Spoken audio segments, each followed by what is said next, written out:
This is Writing It, the podcast about academics and writing. I'm Rachel Gordon.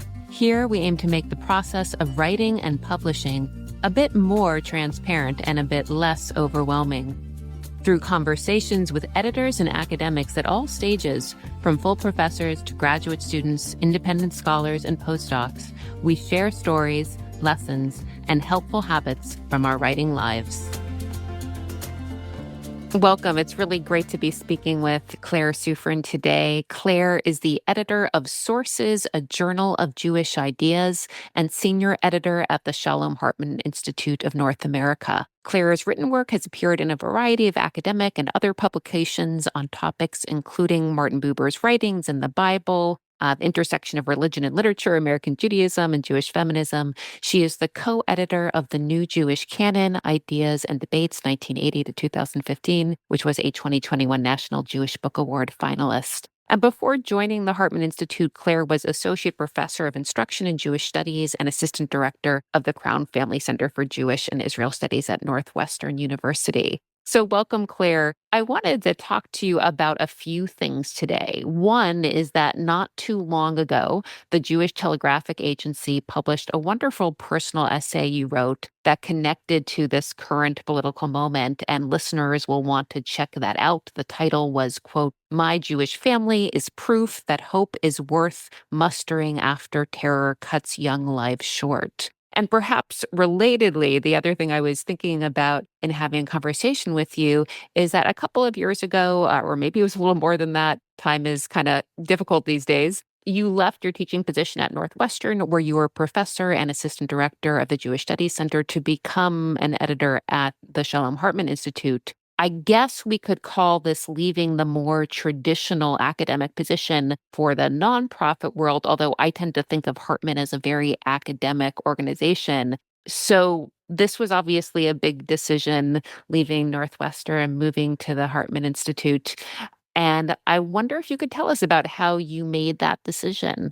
Okay, first of all, Rachel, thank you. It's an honor and a pleasure to be here. And you've combined two big questions into one very big question. So I'll do my best. And I'm actually going to go in reverse order, if that's okay. And I'll talk first about leaving Northwestern to go to Hartman. And I do agree with you. It's a very academic place in many ways.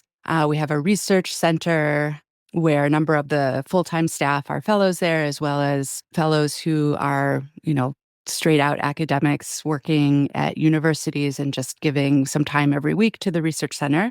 I like to call it an alt-ac position. For that reason, I think it fits under that category. But at the same time, it's a Jewish communal organization. It's mission-driven. And there's a lot I understand now about what it means to be part of a mission-driven organization that I very much didn't before I joined. And we can say more about that later. But the story of changing, of sort of taking this leap, and it really did feel very much like a leap.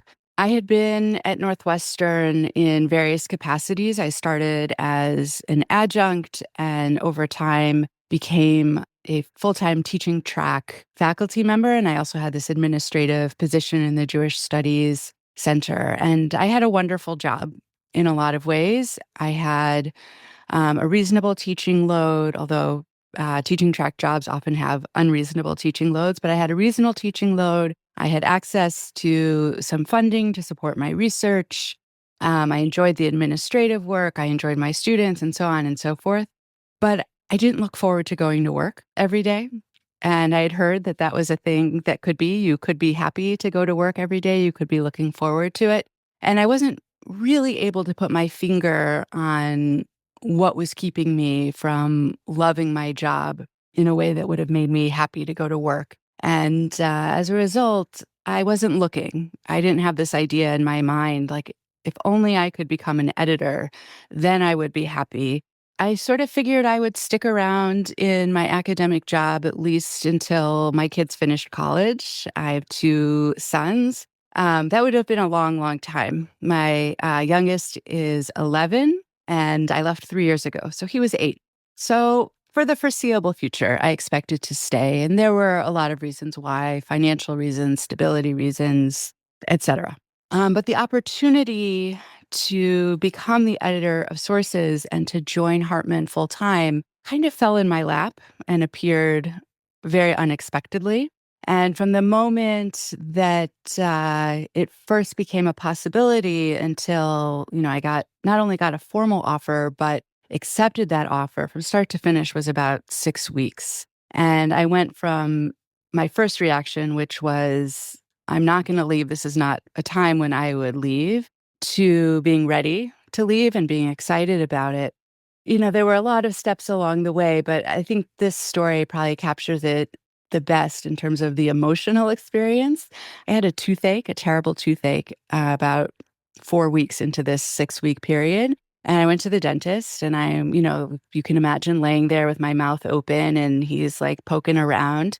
And he's checked, like, my filling hasn't fallen out. I don't have a new cavity. I don't have any of these standard toothache causes. And I look at him, I look at the dentist, and I say, I'm thinking about leaving my job. And he said, yeah, your toothache is caused by stress. Wow. My stress since I was a teenager, my stress goes straight to my jaw. I'm a clencher. This is something I had clenched to the point of creating tooth pain in the past, but not for a long, long time. It was really stressful. And I will say that one of the things that made it less stressful was my dean at Northwestern agreed to let me go on leave without pay for a year. So I had a safety net, which was really important to me. I had never really had a job with an at-will contract. I had always a semester contract, a year contract, a multiple year contract. I was at that point, I think, on either 3 or 5 year contracts, but I was very comfortable with that. I understood how they worked. I also understood that, barring any major thing happening, either in the quality of my work or the situation of the university, I could count on my contracts to be renewed.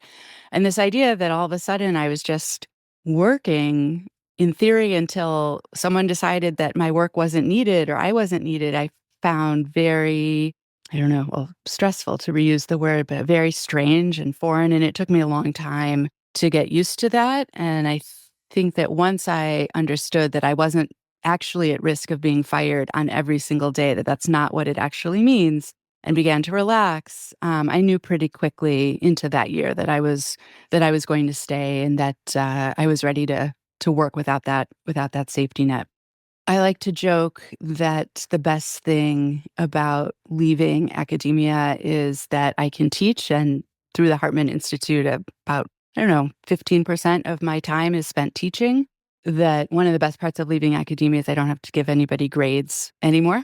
And it's a truth said in jest. It's that relationship of not just of continuously evaluating as part of the educational process. I was really glad to leave that behind. Now when I'm teaching, I'm always teaching people who want to be there. Switching from academia to Hartman also relieved a major anxiety that I had had more or less since I was in graduate school as a Jew working in Jewish studies, which had to do with how I presented myself in relationship to the material that I was teaching. And at some point, very early on, I still believed more or less in total objectivity and would try to teach from this distance and remain sort of unknowable to my students, in part because that's what academic learning is about. You do learn from a distance, and you try to learn the facts of the matter, regardless of what you believe or don't believe. Over time, I relaxed a little bit, which mostly came in the form of talking about my life a little bit, whether it was things I had learned growing up or ways I was engaging with Judaism or Jewish practice in my own adult life or as a parent or whatever, always presenting them as examples of the phenomenon we were studying, which is Judaism and Jewish life. And that was a lot better in many ways, just to allow myself to be knowable by my students. But in the kind of teaching that I do now, it's very different. I think in adult education broadly, and certainly in the sorts of teaching I do now, I teach a lot of Jewish communal professionals. I actually do teach teenagers. people who are engaging in Jewish learning, adults who are engaging in Jewish learning for their own edification because of their own Jewishness. There's an argument that no matter what you're teaching yourself. And I think that's true in the teaching that I do now. And I think it's also true in the rest of my job, that I am really present in it fully as myself. I make a lot of decisions when it comes to the journal. I come up with the themes for each issue. I evaluate when people submit pieces, whether or not they belong in the journal. I choose who to reach out to commission pieces from, and so on and so forth. And I've learned just to trust my gut and to trust that the things that are interesting to me are going to be interesting to other people. I mean, I'm not completely isolated on an island. I'm always in conversation with colleagues, and I end up abandoning plenty of my ideas after I talk with other people.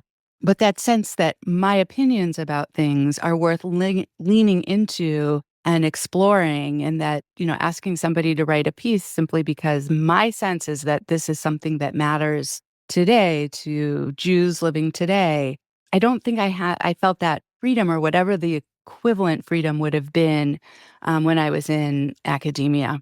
And I think that freedom, you're going to see the segue I'm about to make here. The freedom to be one's whole self is part of what gave me permission internally to write the piece that you were talking about. It's a piece that in some ways I had been writing in my head and in, files that have a couple of paragraphs and then were never opened again for a long, long time. It's about the experience of being married to somebody who lost the woman he had initially expected to marry in a terrorist bombing in Jerusalem.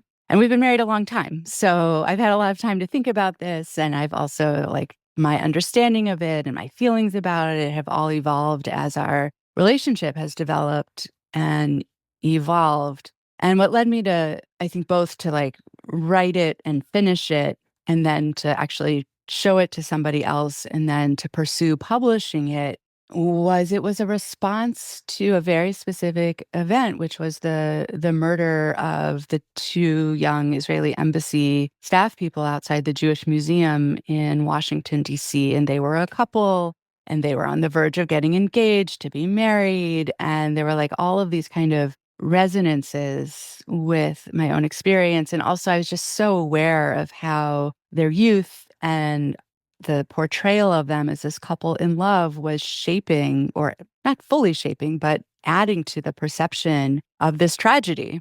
And so I sat down that the morning after to write the essay, and it just poured out of me.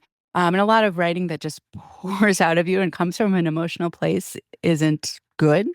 People often write that way and don't produce anything worth sharing. And I'm grateful that I am an editor, because that makes it a lot easier to be edited and to send it to a colleague and say, I have no idea. This could be, an exercise in self-reflection and a therapeutic thing for me, or maybe there's something in here that other people will be interested in. And this colleague and I work closely together. She was able to say, yes, there's something here, but you need to lose this middle section.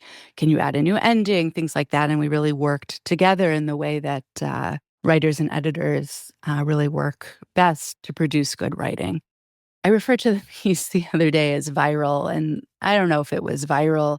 And I'll tell you the line that I'm thinking of. I heard from many, many people from all periods of my own life, people I know very well, people, I knew briefly at some point in the past, but I only heard from one stranger. And I think when you go viral, you hear from lots of strangers. That's what I've decided. So I don't think it went fully viral, but it definitely reached people. And I know that it was shared and then shared again on social media and things like that. And I'm just grateful at the end of the day that I produced something that clearly resonated and maybe was helpful. It's a lot about hope, and I think people are desperate for, not even for reasons to hope, but just ways of articulating what kinds of things we can hope for. And then the last thing I'll say is it was very freeing. I really felt much freer after I published it. And I think that's because I had been working on it for so long, and I had this sense that that I had something to teach, based on my own experience. And now I had done it and it was out in the world and I don't have to write it again. And yeah, it really was it really took me by surprise, how light I felt after I had published it, even as, ironically, it's a very heavy piece. And I know I made a lot of people cry. And I cried not only when I wrote it, but when I read it out loud to my husband. We were in the car before I sent it to anyone else. And like we were both sobbing in the car. I know it's heavy, and yet I feel light having done it.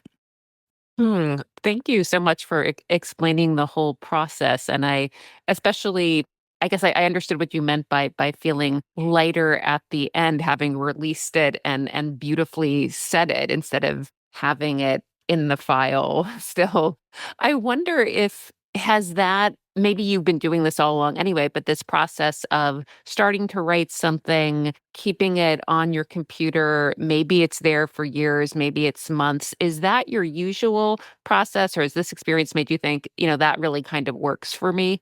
It's a great question. All of my computers that I've ever had, or all my hard drives, or now I guess my cloud drives, wherever it is that my files live, I've always had endless numbers of false starts. Sometimes I come back to them and I will take a paragraph that I wrote, a week ago and put it into a piece, that's going to be finished today. But usually I open them, I dump something in there, and I close it and never see it again. And I developed as a technique for letting go. I think when we write, that sometimes, especially this was true for me when I was younger, when I was more junior, it can be so hard to write that the product feels so precious. And when you think about how much work went into creating this one paragraph, you feel like if you delete the paragraph, it's like all of that work didn't matter and was worthless. And of course, I know now that's not true, because the work of writing it helps to develop wherever it is that you end up in the final piece. But before I understood that, I would just open documents and I'd cut and paste the paragraph that needed to be deleted, and I would drop it in this other document. And it was like I was saving it. It was always going to be there. If I ever ended up needing it again, I had a computer crash. This was probably a year after I'd finished graduate school. And I lost basically all of those, let's call them recycling bins, because they weren't quite trash bins, but they Mm-hmm. were there in case the material needed to be reused. I lost all of those files. I had literally only the copies of my dissertation that I had put on a secondary drive and emailed to myself. And at first I was really panicked. And then I was like, you know what, let me wait and see if I actually miss any of them. I've never been like, oh, if only I could find one of those recycle files, because that perfect paragraph, I know I wrote it. That has never happened to me. Um, and I think I've also gotten a lot better about letting go and understanding that it's the process that's precious. It's not the particular words that are precious, at least the words that you produce along the way. It also sounded like that showing it to a colleague who you trust is a really important step. I mean, I find that too. I'm often unsure, not confident about it, moving slowly. And then it's after the step of showing it to someone who might say, this part really can go forward, or gives you some practical advice. Is that a regular part of your writing process?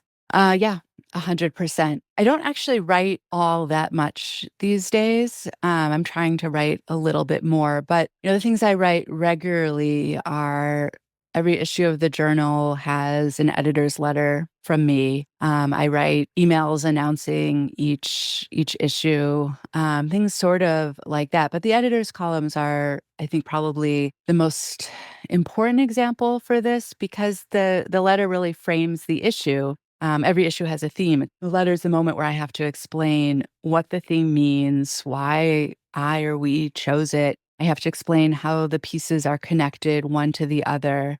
It has to do a lot of work. And that's when I have two colleagues in particular who work with me on the journal more generally, and who I've been checking in with throughout the process of each issue. And they're always my go-to for the editor's letter, to make sure I make sense. Sometimes I'm too much in my head. That's been a problem. I often in that letter will try to do a little bit of teaching. So I'll bring in a text that I like. We did an issue on law. It was the third issue or the second issue that I produced when I took this job. And my editor's letter was about the Kafka story before the law. It was kind of my jumping off point. So there's also just it's not just, does this make sense, but is this a compelling way? Am I using this text in a way that actually brings out the issues that we want to bring out themes? In some ways just these are my mechanical readers, are the mechanics of the piece working. Then I have other people that I turn to who are more stylists, who will catch things like, hey, Claire, I think I know which idiom you meant to use here, but you're not using it quite right. Or, like that, maybe people say that in academia, but regular people don't talk that way. And that's a different level of editing. And I rely on both 100%.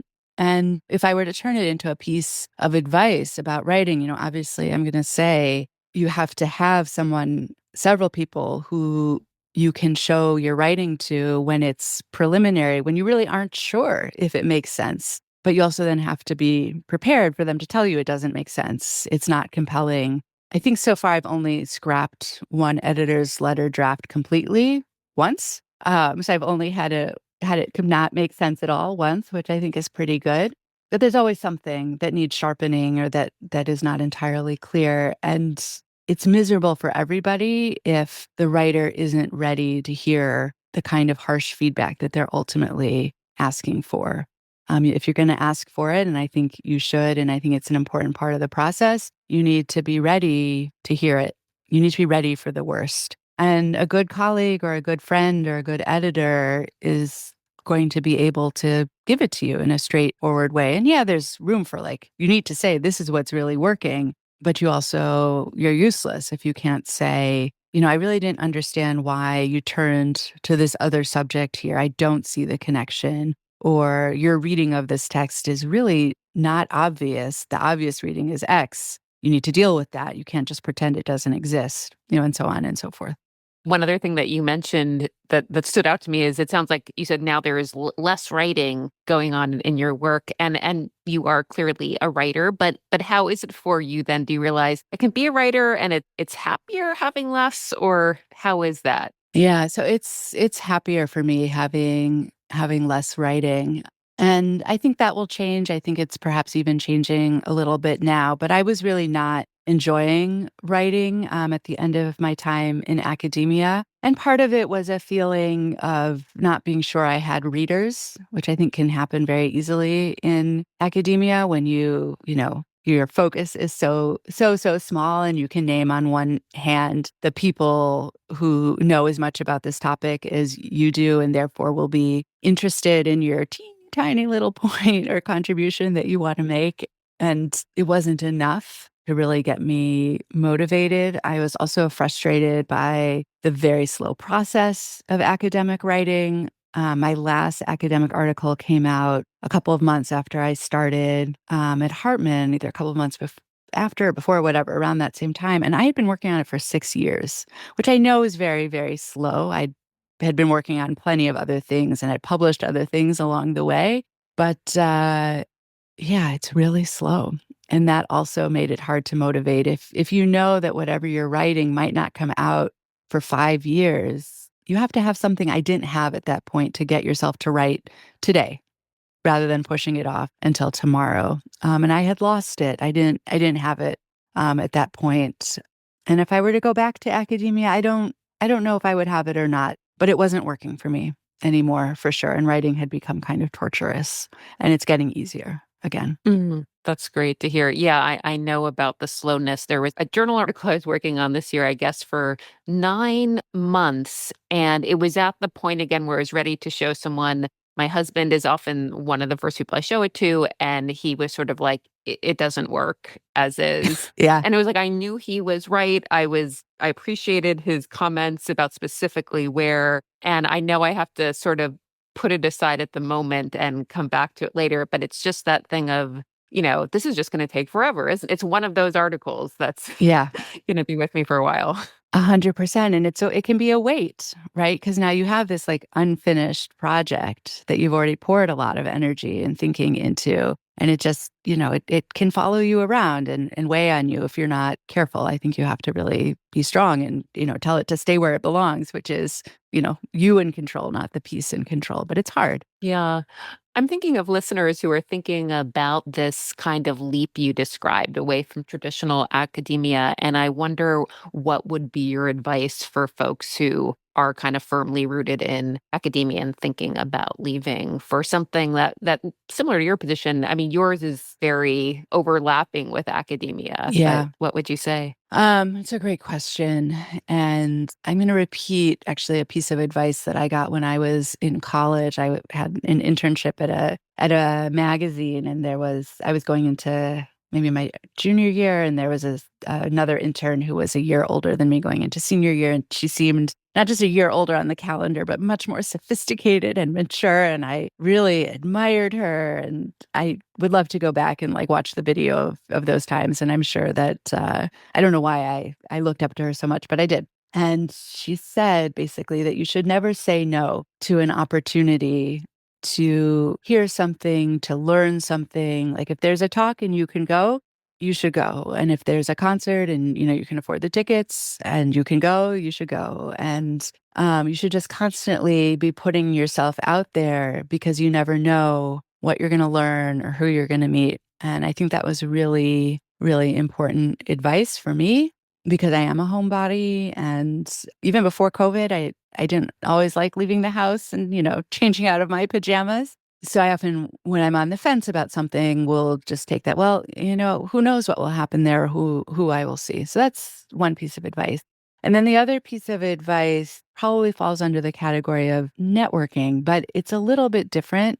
And this advice is just always be nice and always give people the benefit of the doubt and do all of the things that you have to do to maintain relationships. I often think of our brains as having files. So when you're always nice to people, when you always give them the benefit of the doubt, when you're generous, I think that you tend to end up in their brains in the file folders that they go to when they hear about opportunities. When they think about who would I want to work with on this project? Who would I want to hire for this? And you want to be in those file folders in as many people's brains as possible.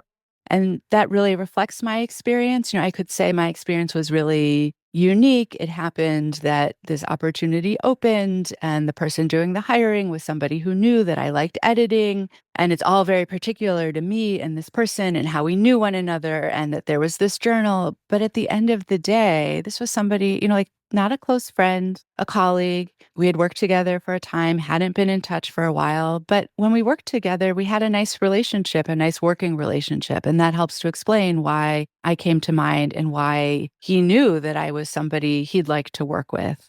The world seems to work that way much more than I ever realized. I think that's one of the secrets of adulthood that I've learned. And, I think the other, just really practical advice is just apply, apply, apply. Don't assume you know exactly what you want to do. That's not academia and you're just like waiting around for that one opportunity. Because either A, it's not going to happen, or B, it will happen and you'll apply and you won't get it. Or there's this teeny tiny little chance that it might work out. But you should be applying to anything that seems remotely interesting. You're just creating opportunities for yourself. And then once you understand the opportunities, you can decide whether they're the right fit or not. I think it's helpful for people in the humanities to think about the way scientists and engineers talk about industry, right? If I'm I don't know, geneticist or whatever, and I want to go into industry, think about the size of the company I'm going to go work for. Like I have multiple companies to choose from and so many different kinds of jobs or ways in. And there's no reason that, academic alternatives for humanities people, they're not as many and blah, blah, blah. But we should think of ourselves as having a multitude of possibilities, some of which we won't know about until they, smack us in the face or whatever, or somebody else thinks of us. But you just have to be open in that way. That's all really great advice. Number two, I'm right with you on I'm amazed at how long it took me to realize how important the whole treating people, as you would want to be treated. I mean, not to say that I think I was a total jerk before this was You said were to me, not. but I've known you a long time. right.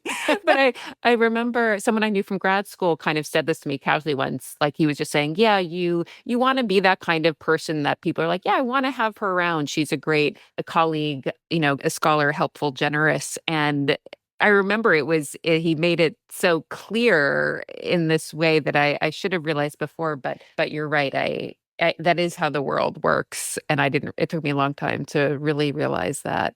I'm wondering too about the moving to editing. I couldn't quite tell. Is this something you knew before this might be another good option for me, or was it someone else seeing that you would be good for this? Great question. So editing is something I love doing, but the last time I had formally been an editor, so I did co-edit a book. I co-edited that book with Yehuda Kurtzer, who's the head, one of the presidents of the Hartman Institute. So he is the one who then came and asked if I would be interested in applying for this position.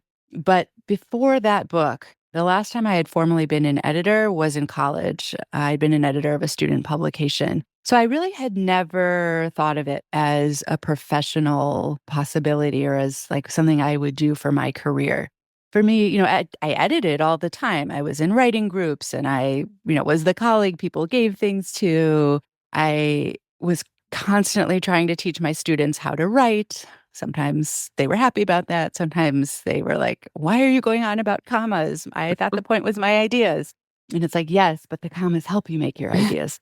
So, yeah, no, I had never really imagined that I would have the title editor as my professional title, but it fits. I enjoy it. I'm good at it, and it's needed in the organization that I'm a part of. Just so folks have an idea, what's been your experience of what's involved in being a journal editor that we might not realize?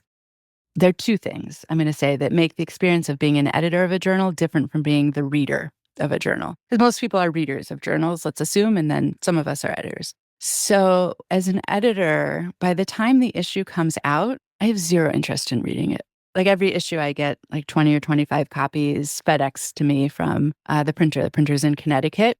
And then they're mine to kind of give out, and I use them in various ways, just like the home office in New York gets a much larger amount and they use them similarly. And when the very first issue I edited it arrived on a Saturday. So my whole family was home and I opened it up and I was like, look, guys, and I showed them my name on the masthead. And then I put it down and like walked away. And my kids were like, Mom, like, why aren't you reading it? Like, we thought you were so excited. And I was like, no, thank you. Like, the last thing I want to do is read it. I know exactly what it says. And also, I'm really afraid I'm going to find an error, right? If I read it now, all I'm going to find is an error, and I'd rather not. So that's a really important aspect of the editor's experience is that when the journal just starts to be a thing in the reader's world, its life is sort of over in the editor's world, or the editor's done engaging with it. It's now just becomes a tool for engagement by giving it out to people or sharing it or whatever. But the maybe more substantive difference is that I'm always working on at least 2 issues at a time and often 3.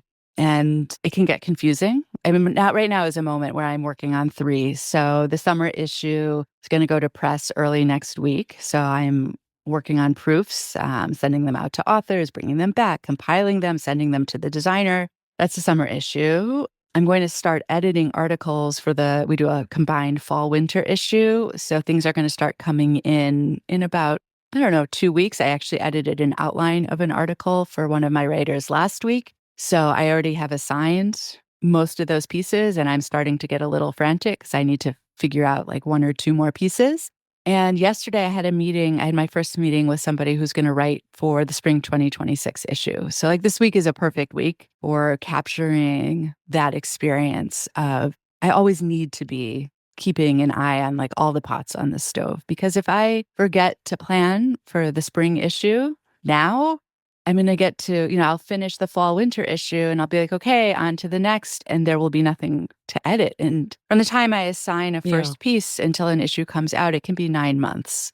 Some writers are last minute Mhm. and it's 2 months from writing to production, but it's generally from start to finish on my end, about 9 months. So I would say that's a key part of the experience. Good amount of variety in there, it sounds like. Yes, keeps me, it's always interesting. There was something else I wanted to ask you about. The decision not to publish a dissertation as a book often feels like a very bold, sort of confident decision to me because I feel like a lot of us academics are just like, I've already sunk this much time into it. Yeah. Let me just push it out. But I think, you're not the only academic I know who made this decision. And I'm just wondering if you can tell us about how you came to that. Sure. I suspected you were going to ask me about this and have tried to think about it a little bit over the last few days and try to sort of bring myself back to that decision and why it came about. And I'll share a little bit of that. But I think one thing to say just at the outset is I think that there are too many books that could have been articles out there in the world. Mm, As a reader, I find that very frustrating because you can pick up a book and read a couple of chapters and skim the rest and understand that it should have been an article, and you've read enough to basically have read what that article should have been, and you can move on. But I think about all of the time and the effort that go into producing a book, and it just makes me sad that people are writing books that could have been articles because they feel they have to write books. And often they do have to. Right? Often, your directions for getting tenure are very clear. And writing a book can seem a lot easier than writing 7 articles, which might be the alternative. And that makes sense, right? If you're going to have 7 chapters in a book, they're all going to be pretty tightly connected one to the other. If you're going to write 7 articles, chances are there's going to need to be more variety. 7 chapters are not 7 articles. So that's a piece of it that I think I wish more people were open to alternatives to books and not doing the work to stretch what could be 2 really great articles. We'll be generous, like not 1, but 2 or even 3 really great articles into a monograph. So there are a lot of layers to my decision or my choice not to publish my dissertation as a book. I think one thing that is maybe surprising is it was like I remember when I decided it didn't like happen to me by accident. There was a moment where I said, you know what? I'm going to stop revising this dissertation. I'm going to stop having a book be my goal. I'm going to go about this differently. There were 2 places that decision came from. And the one was very, I guess, practical, which is there's a chapter in my dissertation that I really don't like. And it was what I was really focused on revising. I was like writing it over and over and over again, more or less to like justify its existence. Because its argument, I think its argument is true, but it was a really small argument. And I was like stretching it and stretching it. And I had to convince people that the question I was answering was important. And then I had to answer it. And I couldn't write it to my own satisfaction. And it was making me really, really crazy. And so part of the decision was a decision to say, you know what, the rest of the book, or what would have been the book, is pretty strong.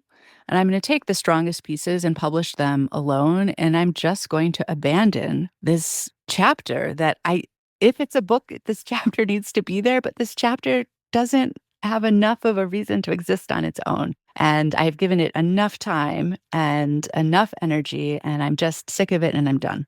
So that was a big piece of it. And I think that's like a content or an intellectual reason, a realization that this would work better as a couple of articles than as a book. But I want to be honest and say that the decision came from another really important place, or had another really important aspect, which is at the time that I made this decision, which again was after I think at least 2 years of working almost exclusively on this stupid chapter, I got really sick. And I'm fine. I'm totally recovered now, but I got really sick and I was having some neurological issues. But as I was recovering, one of the great things was I was able to work again, and I could think better, and I wasn't having vertigo and so on and so forth. But I very quickly discovered that I could have about 4 hours of clear thinking in a day. And then it would just totally, I would have, now I know to call it brain fog, but it felt like my brain was shutting off. And I knew I would get better, and I have, but the experience was an experience of feeling limited, very, very limited in my own capabilities, and feeling that even when you know intellectually that you're going to recover, and the doctor you trust has promised you're going to recover, and you're getting a little bit better day to day, enough so that you know that after enough days you're going to be better. In the moment, it felt like, oh my God, I might not ever have more than 4 hours a day to like really be me. And it was like black and white that if I only had 4 hours a day, this was not how I wanted to spend them. It just made being limited in that way, like by my body essentially abandoning me, it made my priorities so clear. And it was not the book. It was, I wanted to do other things. I wanted to work on this religion and literature project that had been not even on the stove. It was like the ingredients were out on the counter. It wasn't even the pot simmering on the back of the stove. I really wanted to be working on that with my whatever limited time I was going to have to do serious intellectual work. And it was very, very clear. And that was the end of the dissertation as a book. Wow, that sounds really clarifying. Thank you for being so honest and Yeah. sharing all of that. There's two questions that we ask all guests, and one is, what is something you wish you had known earlier in your career about writing or publishing? Okay. So great. This is going to sound really silly, but I wish at some point I guess in graduate school, probably, somebody had said to me, when you write, all you're doing is just telling people what you think. Somehow between college and several years into being a professor, I forgot that or I didn't understand it. And somehow, I don't know what I thought writing was, but that clarity, just that what you're writing down is what you think, it just escaped me. And my writing was all wrapped up in was wrapped up too tightly in the other things that we have to do as academics, like demonstrate that we've read everything else that has ever been written and try to make the case. My dissertation and all of my initial work was on Martin Buber. And I feel like I put so much energy into trying to show that Buber really meant X, Y, and Z, when at the end of the day, what I was saying was, this is what I think it means, right?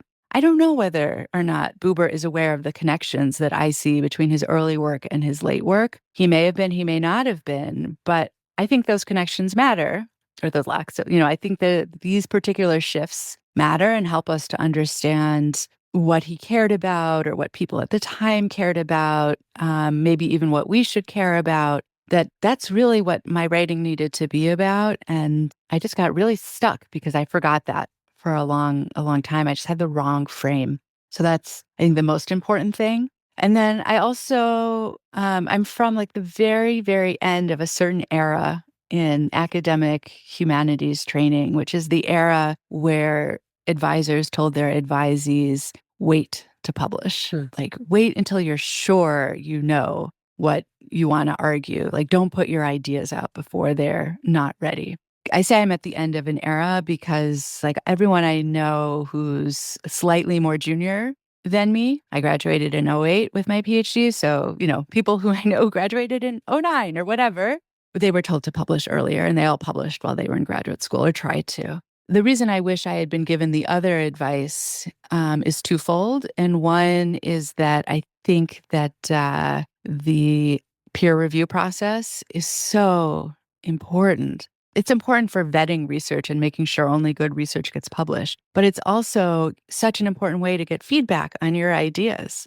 And if you put out an idea that, that you're attached to and you get back, we all talk about, the harsh reader too, but somebody tears it apart who you don't know their name and they're not your advisor, they're not giving you a grade, but they're just really trying to make your ideas as good as they possibly can be. That's incredibly helpful. And that's how I've generally found the peer review process. And I think that I don't know that any of my ideas were worth publishing when I was in graduate school, but I think that having that experience in graduate school, let's say I could have gone with a reader report to my advisor and said, hey, help me make sense of this. I think it would have really added significantly to my experience and my growth in graduate school. And ultimately, I would have been less scared of publishing. I was very scared to publish as an early academic, and I think I would have been braver because it would have been less scary. Either it would have been less scary or I would have been braver, but I would have gone through it for the first time with, an advisor by my side, someone to really help me along the way.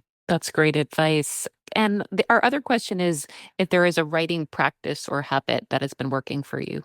a piece of advice that I got in graduate school from a colleague you and I both know. It's possible he's given you the same piece of advice. But I learned at some point that he structured his days a certain way and his weeks a certain way. And for him, it was things like on Fridays, he always read journal articles. Like Friday was the day when he caught up on other people's research. And he was very explicit. Reading journal articles is easier work for him than writing journal articles. And by Friday, you're kind of tired, you don't have your full focus. And so Fridays were for reading because it was an easier task.